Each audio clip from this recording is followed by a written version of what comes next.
Welcome to healthy food kitchen. இன்றைக்கி நம்ம வந்து கம்பில் குழிப்பணியாரம் செய்கிறது எப்படின்னு பார்க்க போகிறோம். கம்பு வந்து 200 கிராம் எடுத்திருக்கேன். ஒரு கப்பு 200 கிராம். இது வந்து பச்சரிசி வந்து 3/4 கப் எடுத்திருக்கேன். 150 கிராம் எடுத்திருக்கேன்.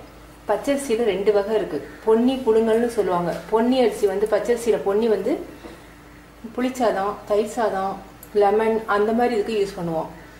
இது வந்து பலகாரத்துக்கு, அதாவது பணியாரம், வெள்ளை பணியாரம், மசாலா பணியாரம், தோசை, அதுக்கெல்லாம் புழுங்கல் அரிசி, புழுங்கல் பச்சரிசி, பலகார அரிசின்னு சொல்லுவாங்க. அது யூஸ் பண்ணுவோம். பலகார அரிசி போடுங்க, அதுதான் நல்லாயிருக்கும். பொன்னி போட்டிங்கன்னா வலுத்தாப்பில் போயிடும் பணியாரம். இது 150 கிராம். இட்லி அரிசி 150 கிராம். உளுந்து வந்து 1/4 கப்பு, அதாவது 50 கிராம். இது எல்லாத்தையும் ஒரு 2 மணி நேரம் ஊற வைக்க போகிறோம். நான் கிரைண்டரில் போட போகிறேன். நீங்கள் வந்து மிக்சியில் போட்டிங்கன்னா உளுந்து வந்து நல்லா புளிக்காது. அதனால் 50 கிராமை வந்து 75 கிராமாக போட்டுக்கோங்க.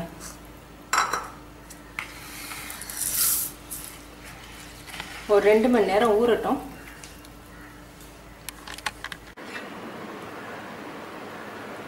இந்த லிக்விட் பதத்தில் நான் வந்து ஆட்டி வச்சுருக்கேன்.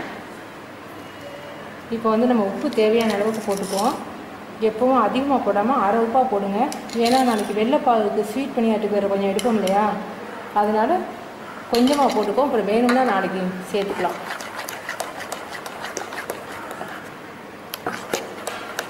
மாவு ரெடி ஆகிடுச்சு. இதை வந்து ஒரு 6 மணி நேரத்துக்கு நம்ம புளிக்க வைக்க போகிறோம். நம்ம உளுந்து தேவையான அளவுக்கு போட்டிருக்கிறதுனால நான் வெந்தயம் சேர்க்கலாம்.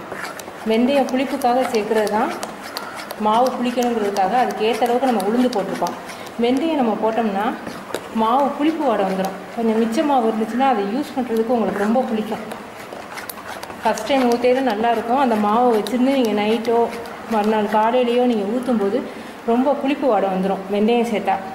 அதனால் நான் வெந்தயம் சேர்க்கலை.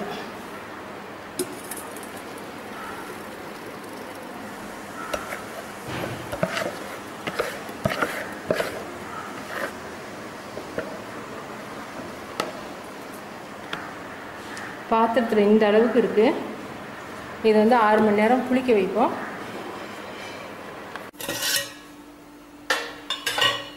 ஏழு மணி நேரம் ஆயிடுச்சு. மாவு நல்லா புளிச்சிருச்சு. இங்கே இது வரைக்கும் இருந்துச்சு. இப்போ இது வரைக்கும் மாவு நல்லா இருக்குது. இதில் கொஞ்சம் வெல்லத்துக்கு எடுத்துக்கிட்டுருவோம். ஸ்வீட்டுக்கு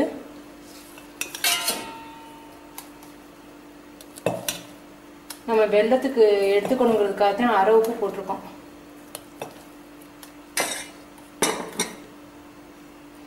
இப்போ இதில் வந்து நம்ம வந்து தாளித்து வெங்காயம், கேரட் எல்லாம் தாளித்து போட போகிறோம். இது கருவேப்பிலையும் மல்லித்தலையும் பொடிசாக நறுக்கி வச்சுருக்கேன். சின்ன வெங்காயம் போட்டால் தான் நல்லாயிருக்கும். பெரிய வெங்காயம் நல்லாயிருக்கும். அதை விட சின்ன வெங்காயம் ஃபோலிக் ஆசிட் நிறைய இருக்குது, ரொம்ப நல்லது. கர்ப்பிணி பெண்களுக்கு சின்ன வெங்காயம் ரொம்ப ரொம்ப நல்லது. சின்ன வெங்காயம் டேஸ்ட்டாகவும் இருக்கும். அதனால் சின்ன வெங்காயம் நைஸாக நறுக்கி வச்சுருக்கேன். ஒரு கேரட்டு, தேங்காய் பூ, பச்சை மிளகாய் நீங்கள் வேணும்னா போட்டுக்கோங்க. நான் பணியாரத்துக்கு வந்து குழி பணியாரத்துக்கு கார சட்னி வச்சுருக்கேன். அதனால் நான் வந்து பச்சை மிளகாய் போடல. நீங்கள் வேணும்னா போட்டுக்கோங்க. வெல்லத்தை வந்து இந்த மாதிரி பாகு காய்ச்சி வச்சுருக்கேன். ஏலக்காய் போட்டு பாகு காய்ச்சி வச்சுருக்கேன். இது தேங்காய் பூ. இது ரெண்டும் ஸ்வீட் பணியாரத்துக்கு. உளுந்தம்பருப்பு கொஞ்சம் போட்டுக்குவோம்.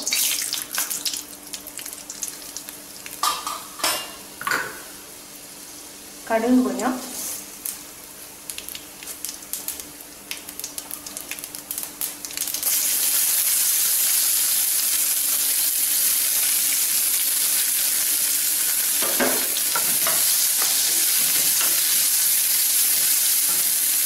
சின்ன வெங்காயம், கேரட்டு, கருவேப்பிலை, மல்லித்தலையெல்லாம் நீங்கள் வதக்காமல் போட்டிங்கன்னா பணியாரம் கொஞ்சம் ஹார்டாக இருக்கும். வதக்கிட்டு போடும்போது தேங்காய் பூ சேர்க்கறதுக்கு காரணம் பணியாரம் சாஃப்டாகவும் இருக்கும். பணியாரம் நல்லா மொறுமொறுப்பாக இருக்கணுங்கிறதுக்காக பச்சரிசி சேர்த்துருக்கோம். பச்சரிசி மட்டும் சேர்த்தோம்னா பணியாரம் வந்து வழுத்து போனாப்புல இருக்கும் ஆறின பிறகு. அதனால தான் நம்ம இட்லி அரிசியும் சேர்த்துருக்கோம். சாஃப்டாக இருக்கிறதுக்காக இட்லி அரிசியும் தேங்காய் பூவும் சேர்த்துருக்கோம்.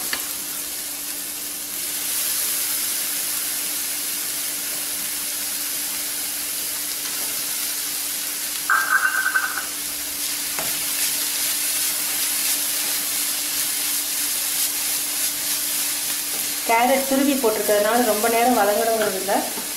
தேங்காய் பூ,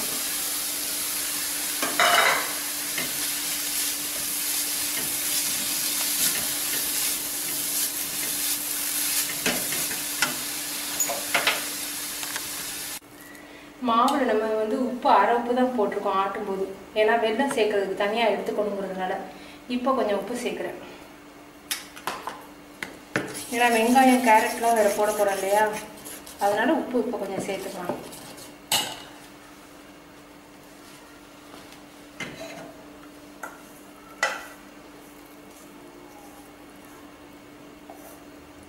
மாவு எல்லாத்துலேயும் நீங்கள் வெங்காயத்தை சேர்க்காதீங்க, கொஞ்சம் மாவை எடுத்து வச்சுக்கோங்க. நீங்கள் இன்னொரு நேரம் கூட பிள்ளைகளுக்கு சேர்த்து ஊற்றி கொடுக்கலாம். மாவு ரெடி ஆயிடுச்சு. இப்போ நம்ம பணியாரம் ஊற்றலாம். இப்போ ஆயில் ஊற்றிக்கலாம். இது வந்து ரொம்ப சின்ன ஸ்பூன் தான். இதில் 4 பணியாரத்துக்கு ஊற்றிட்டேன். உங்களுக்கு வீடியோவில் பார்க்கையில் நிறைய இருக்கிற மாதிரி இருக்கும் ஆயில். நான்ஸ்டிக்கு இந்த அளவுக்கு போதும். இந்த மாதிரி ஸ்பூனில் ஊற்றிருக்கேன். இந்த மாதிரி ஸ்பூனில் 7 பணியாரத்துக்கும் 2 ஸ்பூன் ஊற்றிருக்கேன். எண்ணெய் காயட்டும் கொஞ்சம். மாவு ஆட்டும் போதே வந்து நான் தண்ணியாக தான் ஆட்டி வச்சுருந்தேன். பச்சரிசி போட்டிருக்கிறதுனால மாவு கொஞ்சம் இறுகிரும். மறுபடியும் இப்போ கொஞ்சம் தண்ணி சேர்த்து இந்த அளவுக்கு லிக்விட் பதத்தில் வச்சுருக்கேன்.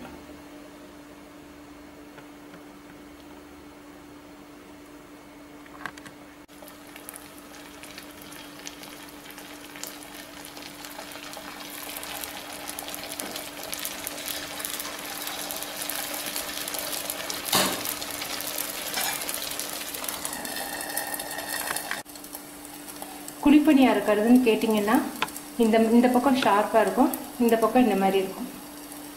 குழிப்பணியாக இருக்கிறதுன்னு கேட்டிங்கன்னா கிடைக்கும்.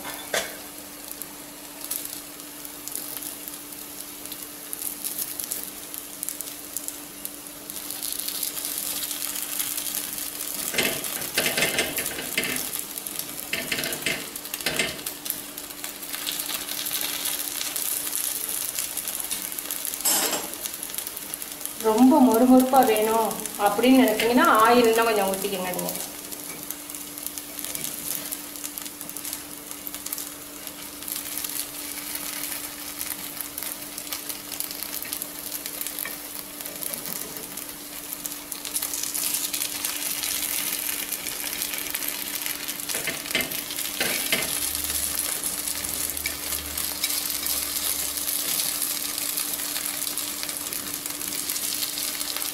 நல்லா வேகட்டும். நான் அப்போ தான் ஊற்றின ஆயில் தான், அதுக்கப்புறம் ஊற்றலை, திருப்பி போடுறதுக்கும் ஊற்றலை, அதிலே ஆயில் இருக்கு போதும்.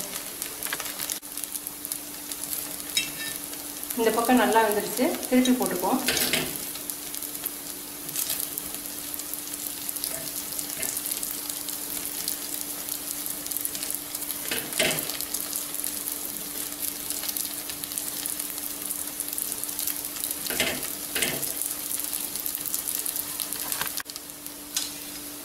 பணியாரம் ரெடி ஆயிடுச்சு.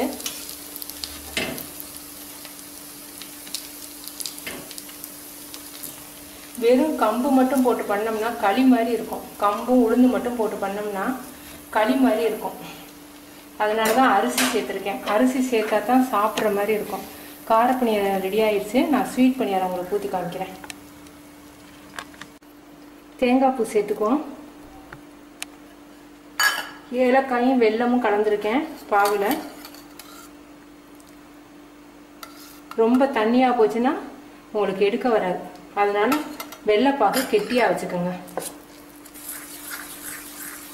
ஸ்வீட் போதுமான்னு பார்த்துக்கோங்க.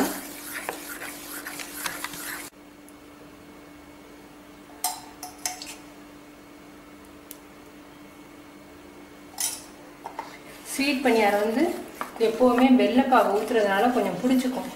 அதனால ஃப்ளேமை வந்து குறைச்சி சிம்மில் வச்சுக்கோங்க. ஹை ஃப்ளேமில் வச்சிங்கன்னா உங்களுக்கு பிடிச்சிட்டு எடுக்க வராது. நான்ஸ்டிக்காரனால எடுக்கிறது கஷ்டமாக இருக்கும்.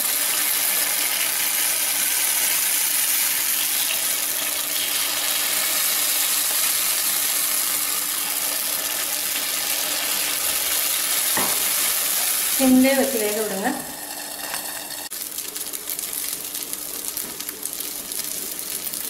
கொஞ்சம் பொறுமையாக எடுங்க. வெள்ளைப்பாகு பிடிக்கும், அதனால கொஞ்சம் பொறுமையாக இருங்க. கொஞ்சம் ஆயில் வேணும்னா கூட ஊற்றிக்கணும்.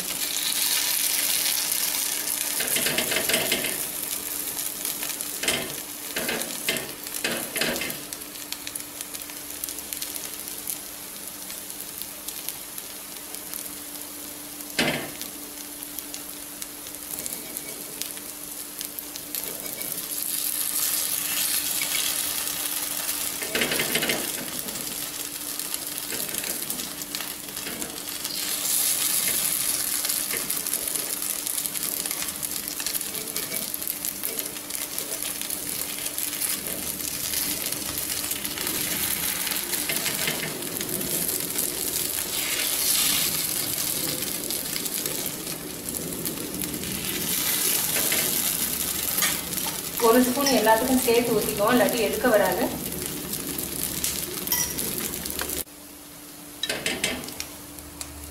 ஸ்வீட் பணியாரமும் ரெடி.